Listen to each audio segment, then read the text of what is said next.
What is up, Insaners, and welcome to another video of the World Cup Fantasy 2022. In this one, guys, we're going to talk about the best teams to go for Matchday 6. So if you like the video today, make sure that you hit the like button. Also subscribe to the Insanely Football YouTube channel for more World Cup Fantasy content. And with that, let's start today's video. So we have a couple of drafts in play here, guys. The first one is a slightly safer draft. It's a little bit more balanced. Now what do I mean by that? It's basically not relying on certain teams winning and going to the finals, and we want equal coverage from all teams. So if you see the overall draft here, guys, we have 4 players from Argentina. We have a couple of defenders in Otamendi and Molina. I think they are the ones to go for if you are looking at the Argentine defense.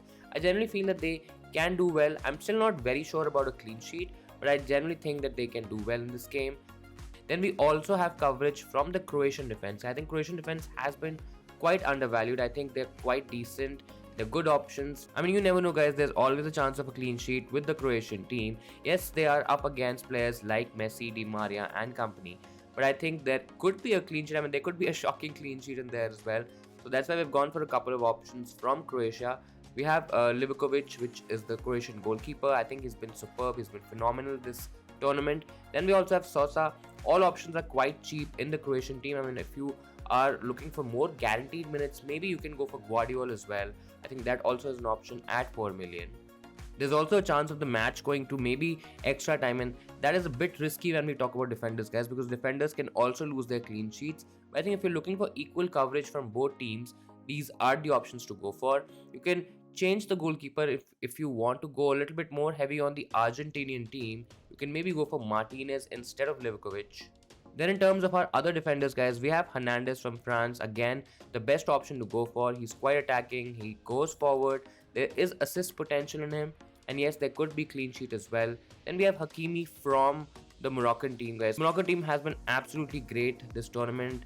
They've caused a lot of upsets already, and who's to say, guys, there could be another upset here on the cards. So that's why I've gone for Hakimi. He's one of the standout players in the Moroccan defense. I think he'll do well if Moroccan team does well against France, guys. So I think we've again covered the bases here. We've gone for the best options available from those teams. In terms of our midfield, guys, I think the midfield is pretty set with players like Modric, Perisic, Di Maria and Ziyech. So it's very well spread, very well balanced.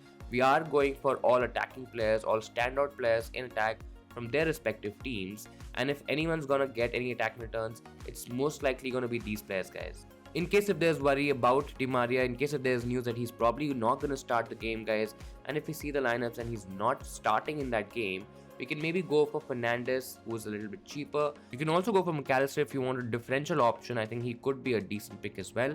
And considering that we'll know the lineup before the deadline, guys, I think it's pretty easy and pretty straightforward. In terms of our fifth midfielder, guys, we have Rabiot. Not a lot of options in the French midfield. I think this could be one area to explore if you are looking at differentials. But I think Rabiot has been okay. Yes, there could be a goal in there, maybe an assist. Not too sure about that. I think if you're targeting a French midfielder, Rabiot is a good option, good mid-range option to go for. Then in terms of the attack, guys, I think it's pretty straightforward. We have Messi, Mbappe and Giroud. It is hands down the best trio, the best combination of forwards for the semi-finals. We also have two captainable options in Messi and Mbappe, so that really solves your captaincy issues. In case if you're looking at a differential option, then you can easily go for Giroud. In case if you're trying to do catch-up, I think Giroud is a great option. We also have Lloris on the bench here, guys, to come on for the second game. So there is a little bit more reliance on the France team here. And we've not really gone for a lot of players from Morocco. We've only gone for 2. In case if you are looking at Moroccan players, maybe you can add one more defender in Saïs. Or maybe you can even go for one of the midfielders. You can go for Boufal. That also is an option if you want a little bit more coverage, a little bit more safer and balanced approach in terms of going with the Moroccan players. Overall, I think it's a pretty safe squad, guys. It's a pretty decent team. In case if you're looking to save rank, I think this is a great team to go for.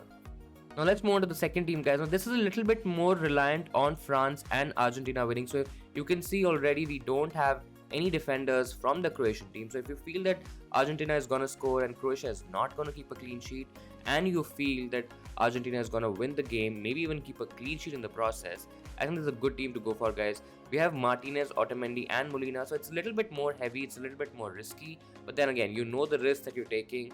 You're betting on one direction, on one way, and then trying to gain the maximum rank out of it, because if Argentina keep a clean sheet and if they win the game, then this is a great position to be in.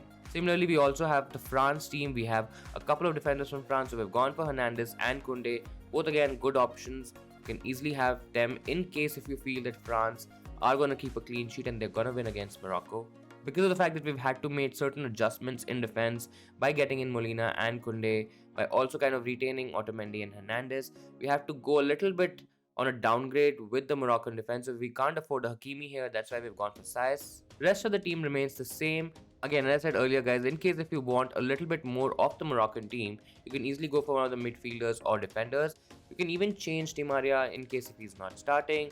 Maybe if you really don't want to bet on the Croatian team, maybe you can take one of Modric and Perisic out as well. I still don't recommend that because I think they both have the potential to get something in terms of the attacking returns, but again, who's to stop you from going all heavy on one team, which could be Argentina or France here guys. So in case if you're betting on these teams winning, I think these are drafts to go for.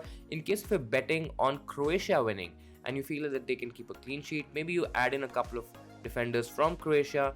Maybe you take out Di Maria. Of course, you have to keep Messi, save captaincy option, and I think he's going to do well. But I think that could be the approach, and depending on which direction you think the final is going to be, guys, I think you can take your call. So that'll be all from my side for this video, guys. I hope you enjoyed and liked the video today. If you did, make sure to hit the like button. Also, subscribe to the Insanely Football YouTube channel for more World Cup fantasy content. Thank you so much for watching, and I'll see you guys in the next one.